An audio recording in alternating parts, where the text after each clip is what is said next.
Bonjour, je m'appelle Géraldine Menant, je suis mariée, j'ai 2 enfants de 20 et 17 ans. Je suis pharmacien et en France, j'ai travaillé pendant 13 ans en officine et à l'hôpital. J'ai choisi ce métier pour 2 raisons. Premièrement, je voulais suivre les traces d'une personne qui m'est chère, d'une femme qui m'est chère, ma tante. Et deuxièmement, c'est un métier, notamment en France, très féminisé. Et je pense que c'était donc un milieu qui me réconfortait et qui me sécurisait. Je suis arrivée avec toute ma famille aux États-Unis, à Houston, en 2011. Le diplôme de docteur en pharmacie n'est pas reconnu aux US. Et si je voulais travailler en tant que pharmacien, il fallait que je repasse toutes mes études, que je reprenne à partir de zéro, ou bien que je passe par les équivalences de diplômes. J'ai donc choisi cette deuxième option. Après 5 ans de démarches administratives multiples et de différents examens pris, j'ai abandonné.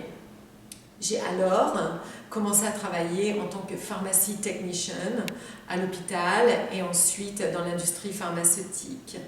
Depuis 2-3 ans, je travaille toujours dans l'industrie pharmaceutique, mais à un niveau qui est plus équivalent à mon niveau de docteur en pharmacie en France.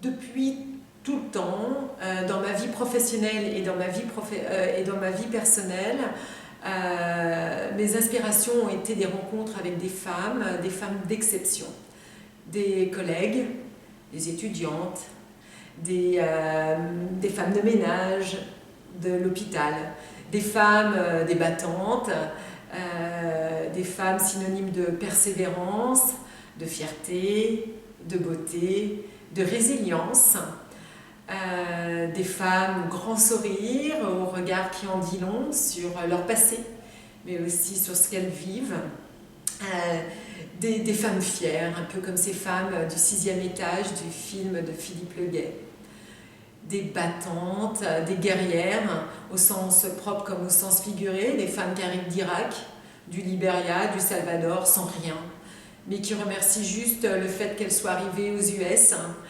et qui doivent se battre pour pouvoir survivre. Les conseils que je pourrais donner aux jeunes filles de la nouvelle génération, ce serait de suivre leur instinct, de s'ouvrir aux différentes cultures, d'être curieuse et de comprendre un peu toutes les différences. Ce serait de ne jamais oublier tous les combats qui ont été menés au cours du XXe siècle par différentes grandes femmes. Et puis, surtout et avant tout, ce serait l'éducation, de s'éduquer, de toujours chercher à s'éduquer. C'est le meilleur rempart contre l'obscurantisme, l'ignorance et la bêtise. Et puis aussi de se respecter, de respecter son corps, de s'assumer pleinement. On sait qu'elles ont plus ou moins des doutes avec les réseaux sociaux actuels. Donc, juste respectez-vous les filles, vous êtes les plus belles.